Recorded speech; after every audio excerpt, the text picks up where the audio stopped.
अस्सलाम वालेकुम dear students. Class 9 का चैप्टर नंबर 11 का हम chapter number 11 hydrogen and water का नेक्स्ट टॉपिक हम पढ़ेंगे इंडस्ट्रियल प्रिपरेशन ऑफ हाइड्रोजन। एक प्रिपरेशन होती है लेबोरेटरी में, एक प्रिपरेशन होती है लेबोरेटरी में और एक प्रिपरेशन होती है इंडस्ट्रीज में। लेबोरेटरी में थोड़े पैमाने पर चीज चेक करने के लिए बनाते हैं और इंडस्ट्रीज में बड़े पैमाने पर लार्ज स्केल पर हम चीजें बनाते हैं। लेबोरेटरी में हाइड्रोजन बनाई जाती है, जिंक को हाइड्रोक्लोरिक एसिड में डालते हैं। केवेंडिश साइंटिस्ट ने 1766 में ये प्रोसेस किया था। इंडस्ट्रियल प्रिपरेशन के लिए हमें रॉ मटेरियल सस्ते से सस्ता होना चाहिए और ज्यादा से ज्यादा सालों तक अवेलेबल होना चाहिए। तो इंडस्ट्रियल पैमाने पर माना इंडस्ट्री होती है, उसमें करोड़ों अरबों रुपए लगते हैं। तो हाइड्रोजन बड़े पैमाने पर बहुत ज्यादा तरीकों से बनाया जा सकता है, बहुत ज्यादा तरीकों से बनाया जा सकता है।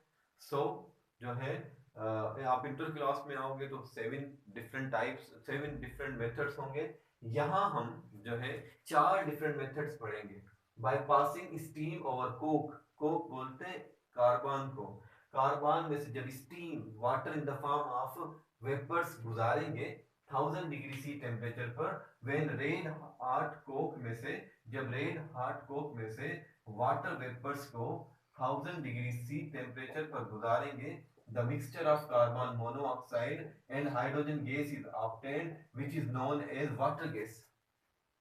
जब स्टीम बाप को जब स्टीम को रेड हॉट कोक से गुजारेंगे 1000 डिग्री सी टेम्परेचर पर, तो दो गैसेस का मिक्सचर कार्बन मोनोऑक्साइड और हाइड्रोजन का मिक्सचर मिलेगा, जिसे कहा जाता है वाटर गैस।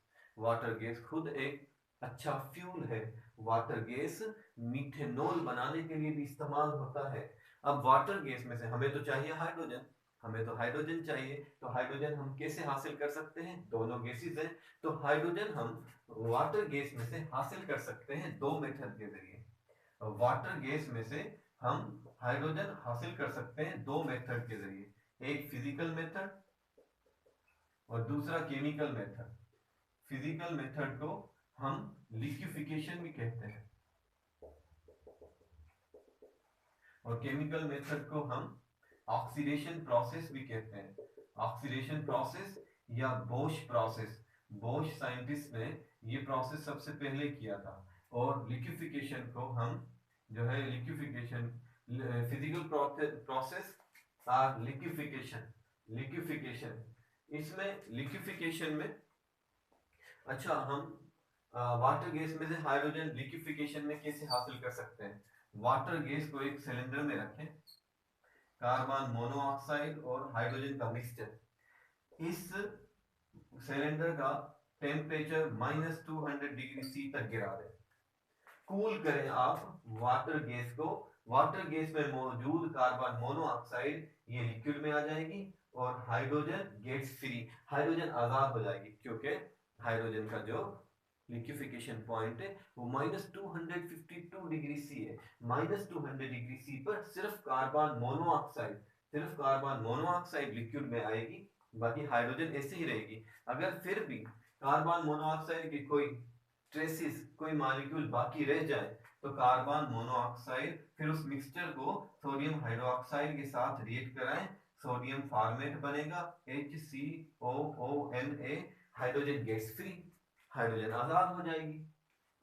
आप वाटर गैस को एक सिलेंडर में रखें, -200 डिग्री सी टेम्परेचर पर कूल करें। -200 डिग्री सी पर वाटर गैस में मौजूद कार्बन मोनोऑक्साइड लिक्विड में आ जाएगी और हाइड्रोजन अलग हो जाएगी। अगर अभी भी कोई कार्बन मोनोऑक्साइड के मॉलिक्यूल्स बाकी रह जाएं, तो इस मिक्सचर को सोडियम हाइड्रोक्साइड के साथ रिएक्ट कराएं। सोडियम हाइड्रोक्साइड सिर्फ कार्बन मोनोऑक्साइड के साथ रिएक्ट करेगी, हाइड्रोजन के साथ नहीं करेगी। जो भी कार्बन मोनोऑक्साइड के मॉलिक्यूल होंगे वो सोडियम फॉर्मेट में कन्वर्ट हो जाएंगे। इस कंपाउंड का नाम है सोडियम फॉर्मेट। बोश प्रोसेस में क्या होता है? ऑक्सीडेशन होती है, कार्बन मोनोऑक्साइड ऑक्सीडाइज होता है। केमिकल प्रोसेस है, इसमें केमिकल रिएक्शन होता है।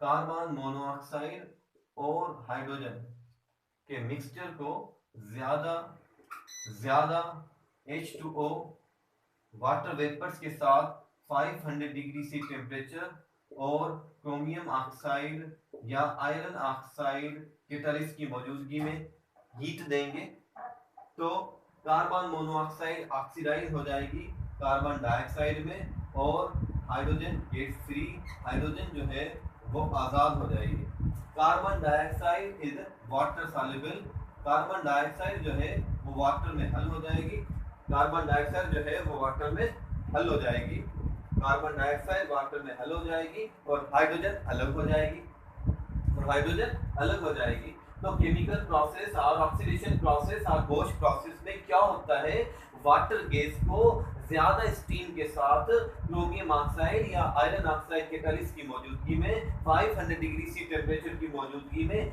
हीट करेंगे, कार्बन मोनोऑक्साइड ऑक्सीडाइज हो जाएगा कार्बन डाइऑक्साइड में और हाइड्रोजन अलग हो जाएगी। कार्बन डाइऑक्साइड और हाइड्रोजन को पानी में डालेंगे तो कार्बन डाइऑक्साइड पानी में हल हो जाएगी और हाइड्रोजन गैस जो है वो वाटर में इनसॉल्युबल है वो अलग हो जाएगी।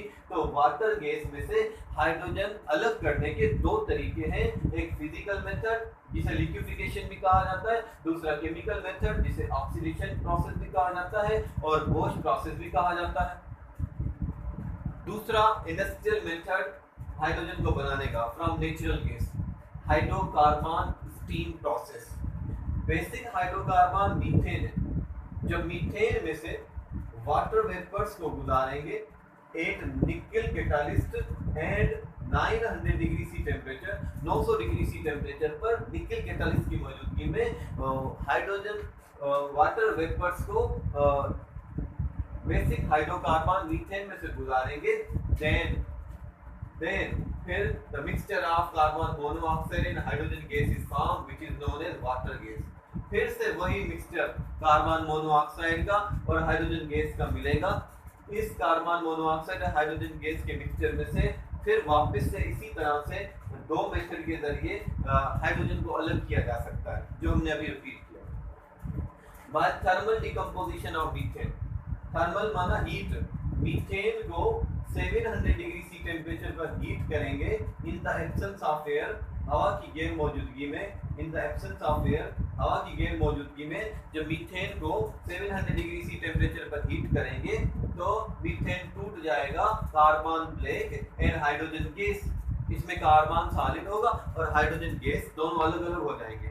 ये कार्बन ब्लैक जो है टाइल्स में फिलर के तौर पर इस्तेमाल होता है, ब्लैक इंक बनाने के लिए इस्तेमाल होता है, ब्लैक पॉलिश बनाने के लिए इस्तेमाल होता है और भी मुख्तलिफ मेथड्स में कार्बन यूज होता है, माना इसकी बाय प्रोडक्ट भी हमारे काम की है। प्योरेस्ट फॉर्म में हाइड्रोजन, अलग अलग चेंबर्स में जो हाइड्रोजन हमें मिलती है वो by the electrolysis of water, पानी को इलेक्ट्रिसिटी की मदद से तोड़कर हम हाइड्रोजन गैस हासिल कर सकते हैं। ये मेथड जो है वहाँ इस्तेमाल हो सकता है जहाँ इलेक्ट्रिसिटी चीपर हो, सस्ती हो, तो यहाँ इलेक्ट्रिसिटी इस्तेमाल होगी और थोड़ा बहुत जो है एसिड या बेस का एक दो ड्रॉप डालेंगे जिससे हाइड्रोजन और ऑक्सीजन का बॉन्ड टूटे।